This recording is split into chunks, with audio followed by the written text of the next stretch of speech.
ETV YouTube ఛానల్స్లో మీ వ్యాపార ప్రకటనల కోసం ఈ నంబర్కి కాల్ చేయండి. పెళ్లి పుస్తకం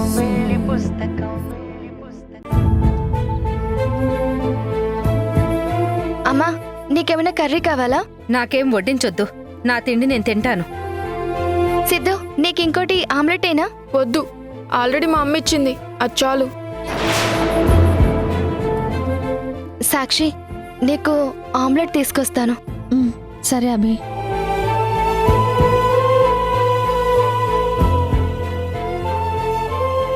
ఈరోజేంటో కానీ కొంచెం తిన్నా కడుపు నిండిపోయినట్టు అనిపిస్తోంది. నాకైతే ఆకలి చచ్చిపోయింది. నాకు కూడా సేమ్ ఫీలింగ్ అమ్మమ్మ. సిద్ధు,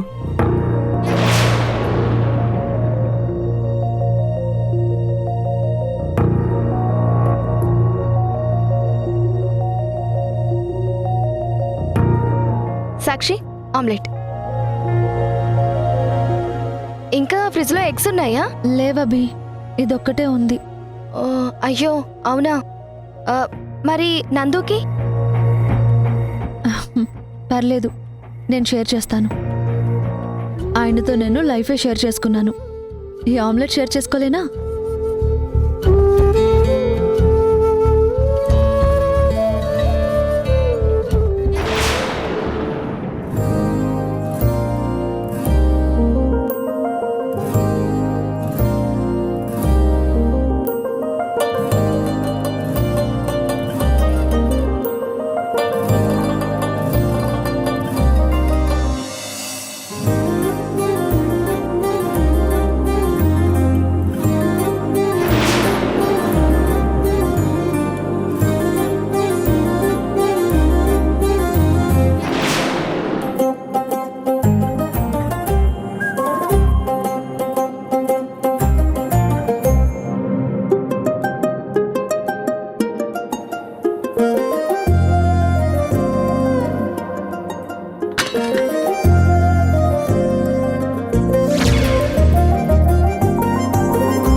పైన కళ్ళతో కింద కాళ్లతోనూ సరసాలాడుకుంటున్నారా?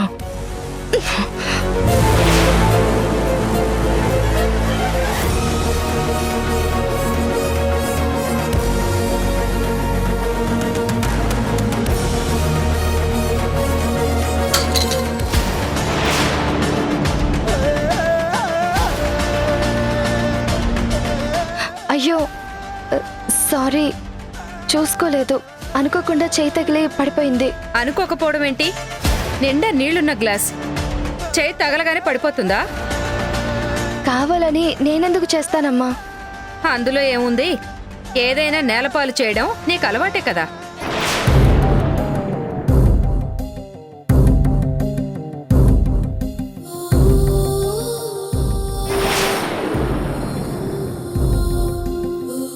అభి, నువ్వుండు, నేను క్లీన్ చేస్తాను.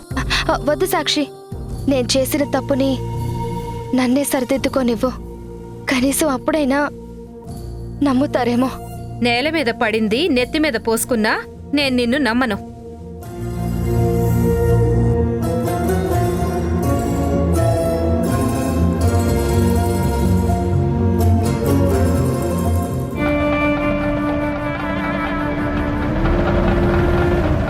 నువ్వు నన్ను నమ్మినా నమ్మకపోయినా నా మొగుణ్ణి సాక్షిని దూరం పెట్టాను, అది చాలు.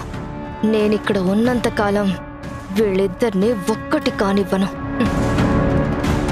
ఇంట్లో వాళ్ళు నిన్ను పూర్తిగా అర్థం చేసుకునే వరకు నీకు కన్నీళ్లు తప్పవభి. I'm sorry.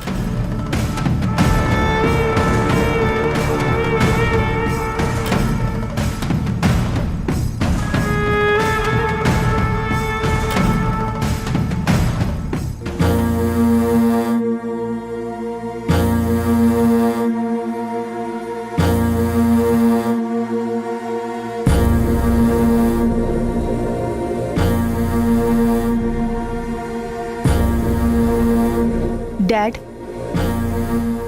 రామ్మా, డిస్టర్బ్ చేశానా? నా ఊపిరి ఉన్నంతకాలం నీ వల్ల నాకెప్పుడూ డిస్టర్బెన్స్ ఉండదమ్మా. తనూజ విషయంలో నువ్వు తీసుకున్న నిర్ణయం, సాత్విక్ అర్థం చేసుకున్న విధానం అంతా చాలా బాగా జరిగిందమ్మా. ఈరోజు మీ అమ్మ మన మధ్య ఉంటే ఎంత సంతోషించేదో. అమ్మ లేకపోవడం ఏంటి డాడ్? మనతో ఉండబట్టే అంతా మంచే జరుగుతుంది. ఇదంతా అమ్మ ఆశీర్వాదమే. ఎవరైనా మనిషి దూరం అయితే దేవుణ్ణి నిందిస్తాం, కానీ ఆ దేవుడు మాత్రం దూరం చేసే మనిషికి బదులు ఒకరిని తోడుగా ఉంచుతాడమ్మా. నువ్వు మా అందరినీ మీ అమ్మంత ప్రేమగా చూసుకుంటున్నావు. కూతురి పెళ్లి విషయంలో తల్లి ఎన్ని జాగ్రత్తలు తీసుకుంటుందో అంతకు మించి కేరింగ్ తీసుకుని ఈ పెళ్లి జరిపించావమ్మా. డాడ్, ఇందులో నా గొప్పేం లేదు. మన కోసం, మన పరువు కోసం తనుజ తన ప్రేమని త్యాగం చేయాలనుకుంది. ఆ త్యాగం వల్ల జీవితాంతం బాధపడకూడదని చందుని మండపానికి తీసుకొచ్చాను. అమ్మా, ఒక్క విషయం అడగటం మర్చిపోయాను. చందు ఎలాంటివాడో, అతని వ్యక్తిత్వం, ప్రవర్తన అంతా తెలుసుకున్నావమ్మా? తెలుసుకోకుండా ఎలా ఉంటాను డాడ్? చందు చాలా మంచివాడు. డబ్బు సంపాదన కన్నా సమాజ సేవ కోసమే ఎక్కువగా ఆలోచిస్తాడు.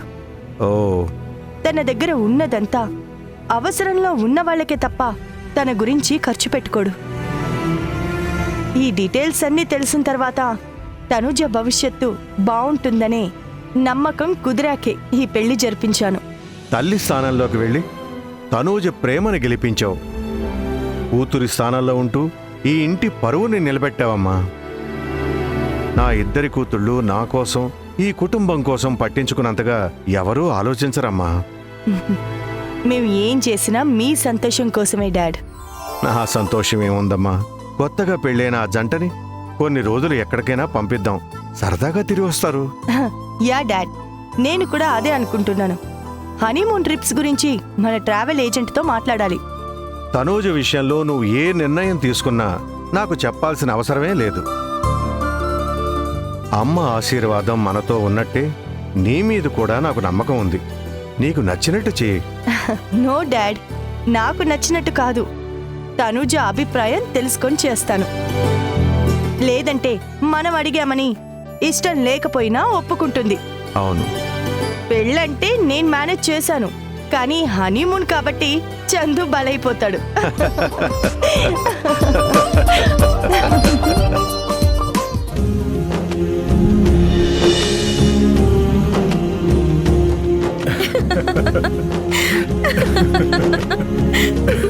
ప్రేమలో ఉన్నప్పుడు కన్నా పెళ్ళైన తర్వాత జోకులు ఎక్కువయ్యాయి. కళ నిజమైతే కామెడీ ఆటోమేటిక్ గా వస్తుంది తను. ఓహో, అవునా? ఆ, చందు, నీ పని పూర్తయిన తర్వాత మనం షాపింగ్కి వెళ్దాం. నువ్వు కొత్త బట్టలు కొనుక్కో. నాకెందుకు తను? నాకివి చాలు. అవన్నీ పాతవైపోయి ఉంటాయి కదా. కొత్త అల్లుడివి. నా కోసం కాకపోయినా డాడ్ స్టేటస్ కోసమైనా తీసుకుంటే మంచిది కదా. తను, నువ్వు నన్నుగా ఇష్టపడ్డావు. నేను చాలా సింపుల్గా బతికే వ్యక్తిని. ఈ హంగులు ఆర్భాటాలు నాకిష్టం ఉండదని నీకు తెలుసు కదా. సారీ చందు, నీకిష్టం లేకపోతే వద్దులే. సారీ ఎందుకు తను? నీకు అనిపించింది నువ్వు చెప్పావు, అదేం తప్పు కాదు. నా అభిప్రాయానికి నువ్వు విలువిచ్చావు, అది నీ గొప్ప.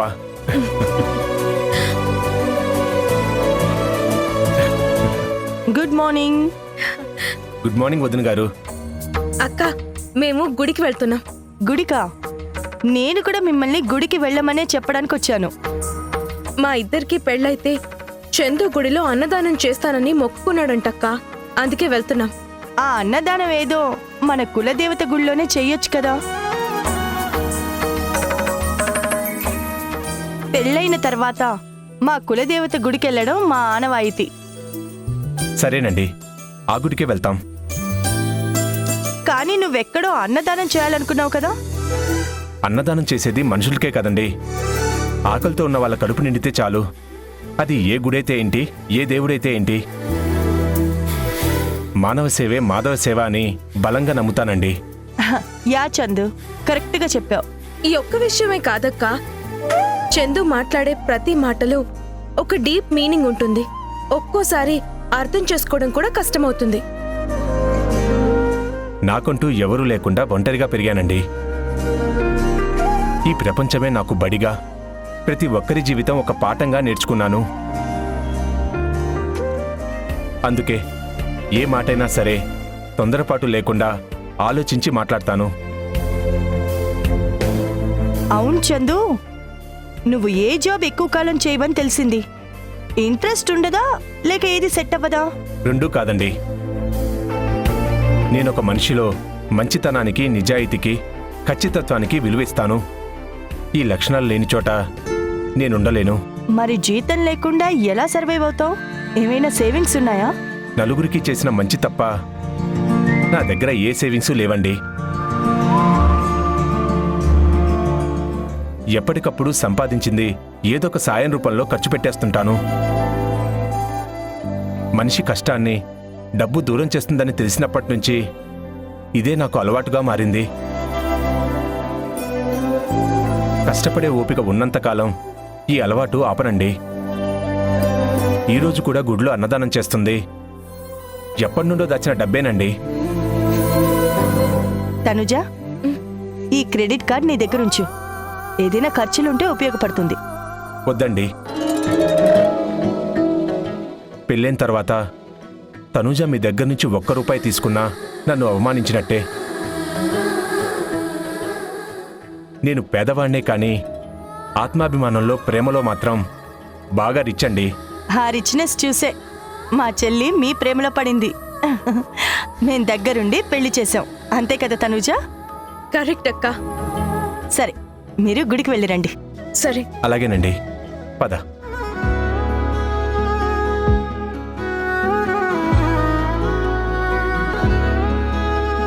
పెళ్లితో ఈ జంటని ఒకటి చేసినందుకు నాకు చాలా హ్యాపీగా ఉంది.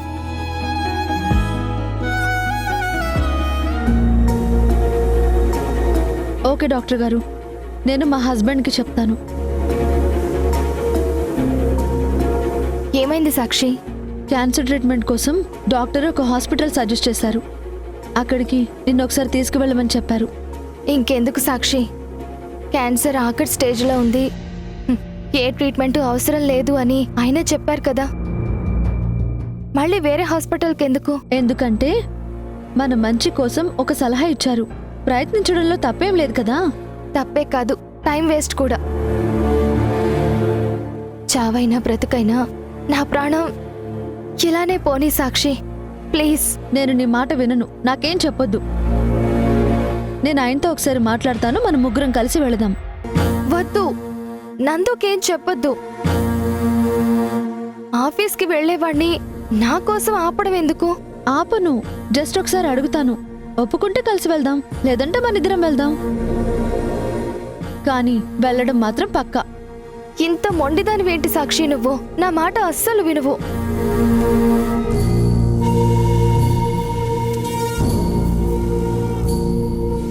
ఏవండి,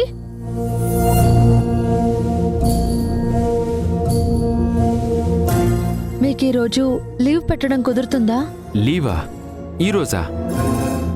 ఎందుకు? బయటికి ఎక్కడికైనా వెళ్దామా? అవును, సిటీ అవుట్స్కట్స్లో క్యాన్సర్ ట్రీట్మెంట్కి ఒక బెస్ట్ హాస్పిటల్ ఉందని డాక్టర్ కాల్ చేసి చెప్పారు. అక్కడికి వెళ్ళిన వాళ్ళందరికీ పాజిటివ్ రిజల్ట్ వచ్చిందని డాక్టర్ గారు చెప్పారు. అక్కడికి అభిని తీసుకువెళ్దామని. ఈరోజు ఆఫీస్లో ఒక ఇంపార్టెంట్ మీటింగ్ ఉంది. నిజంగానా? అవును సాక్షి, కావాలంటే నువ్వు కూడా ఆఫీస్కి రా, తెలుస్తుంది. నీ పెళ్ళంతో బయటికి వెళ్ళడం అనుకుని చాలా సంబరపడ్డావు. నా కోసం అనేసరికి మీటింగ్ అని ఎస్కేప్ అవుతున్నావా? వెంటనే వచ్చేద్దామండి. అభితో మనిద్దరం వెళ్తే పాపం తనకి ధైర్యంగా కూడా ఉంటుంది.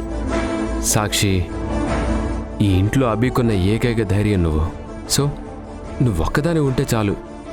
ఇందులో దయచేసి నన్ను ఇన్వాల్వ్ చేయకు. తనుజ పెళ్లి హడావిడిలో ఉంటారు కాబట్టి నిహారిక గారు, హరిప్రసాద్ గారు ఇద్దరు ఆఫీస్కి రారు. అన్నీ నేనే దగ్గరుండి చూసుకోవాలి. కొన్ని రోజులు నేను బిజీగానే ఉంటాను.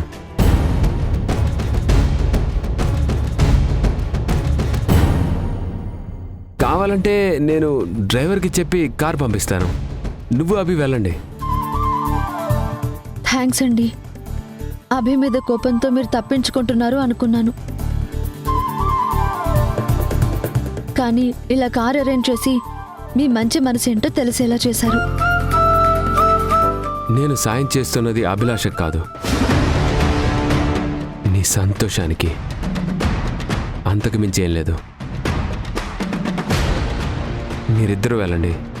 ఏదైనా ప్రాబ్లం అయితే కాల్ చేయి. సరేనండి.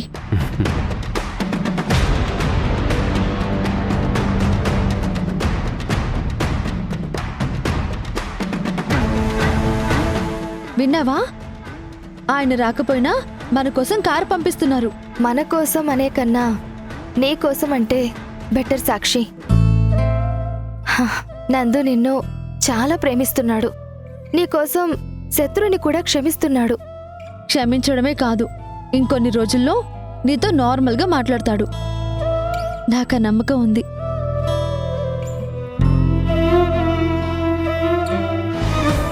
నేను కూడా అదే నమ్ముతున్నాను సాక్షి. ఆ రోజొస్తే మా సంతోషానికి నువ్వు అడ్డంకివి. పానకంలో పుడకలా నిన్ను పక్కకి తీసి విసిరేస్తా. నువ్వు పదే పదే చెప్పడం, గొడవ పెట్టుకోవడం వల్ల నందు మారినట్టు నటిస్తున్నాడు, కానీ అదంతా నటనే అని నాకు తెలుసు. ఆ నటనని నిజం చేసుకోవడమే నా ధ్యేయం.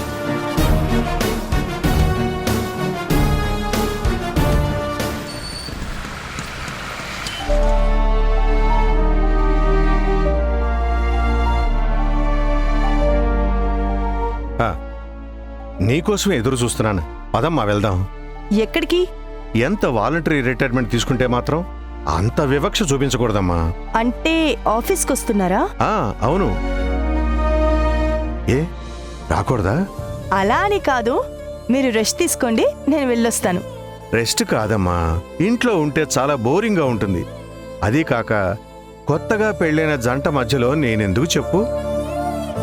అయ్యగారు, అయ్యగారు, ఏంటి రామయ్య హడావిడిగా పరిగెత్తుకొస్తున్నావు? ఇది చూడండి అయ్యా.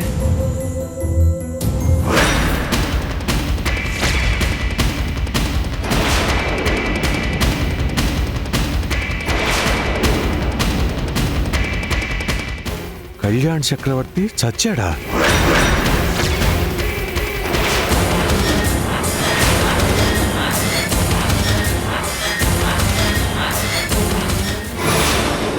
జైల్లో ఉన్న కళ్యాణ్ చక్రవర్తి ఆరోగ్యం విషమించడం వలన పోలీసులు హాస్పిటల్కి తరలించే సమయంలో గుర్తు తెలియని వ్యక్తి దాడి చేసి కళ్యాణ్ చక్రవర్తిని హతమార్చాడు.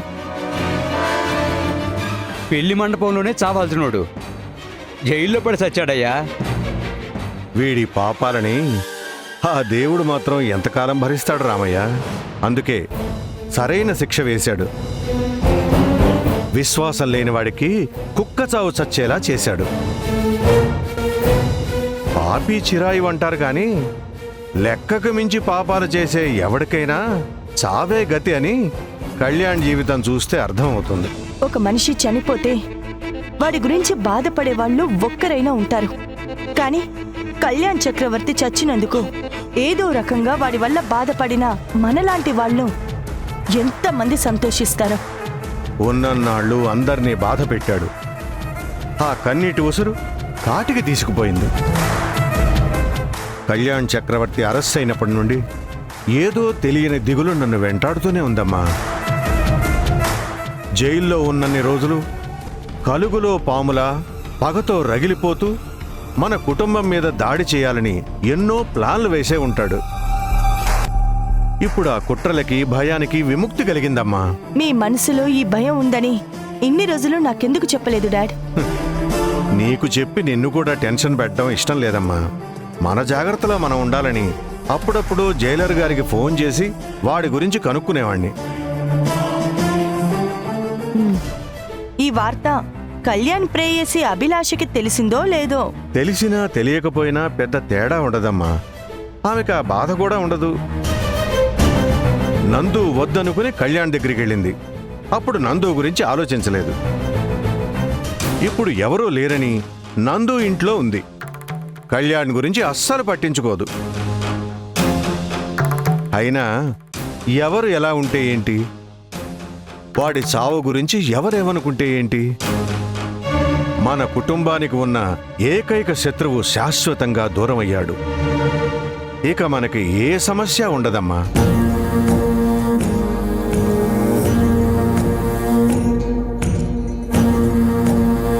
రెగ్యులర్గా చూసే డాక్టర్ గారు ఒక హాస్పిటల్ రికమెండ్ చేశారు కదా, అక్కడికి వెళ్లే ముందు ఒకసారి ఆయన్ని మీట్ అవ్వమంటున్నారు.